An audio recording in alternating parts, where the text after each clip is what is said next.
साथियों नमस्कार, स्वागत है आपका एक और इस नई वीडियो में। और आप देख रहे हैं बिग इंडिया टीवी।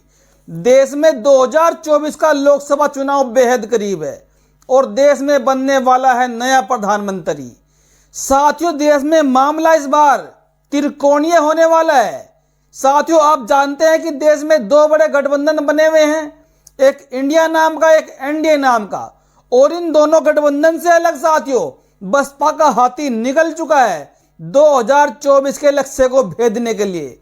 और साथियों उत्तर प्रदेश में कम से कम 20 सीटें ऐसी हैं, 30 सीटें, जहां पर साथियों का दो पार्टियां समाजवादी पार्टी और बसपा मुस्लिम कैंडिडेट खड़ा कर दे, उतार दे, तो साथियों वहां पर मामला त्रिकोणीय हो जाता है। साथियों वर्तमान में बसपा ने समाजवादी पार्टी की हवा निकाल दी है। समाजवादी पार्टी की सीट को कब्जे में करने की पूरी तैयारी कर रही है। हम कर रहे हैं साथियों बात कन्नौज की सीट पर।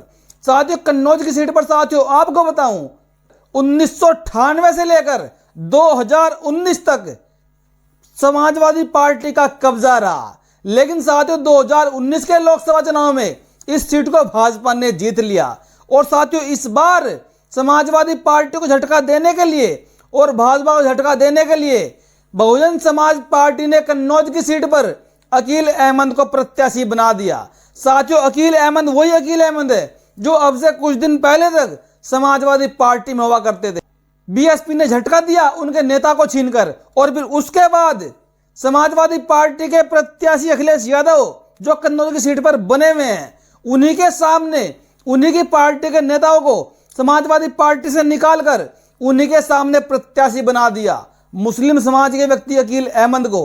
साथियों कन्नौज की सीट से इस बार अखिलेश यादव ने ऐलान किया है कि वो 2024 का लोकसभा चुनाव लड़ेंगे। और भाजपा की तरफ से साथियों यहाँ पर सुब्रत पाठक जो कि 2019 में भी इस कन्नौज की सीट से एमपी बनकर निकले।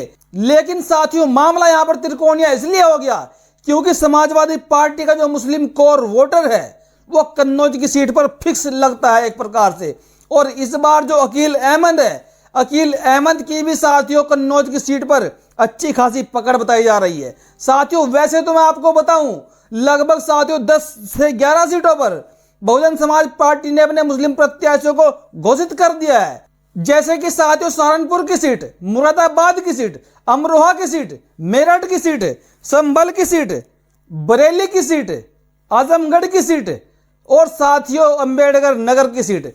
इन सीटों पर साथियों बसपा ने समाजवादी पार्टी की टेंशन बढ़ा दी है। लेकिन साथियों मामला कन्नौज की सीट पर अखिलेश यादव के लिए फंस चुका है। जैसे कि साथियों अखिलेश यादव सोच रहे थे कि 1998 से लेकर 2019 तक समाजवादी पार्टी का कब्जा रहा कन्नौज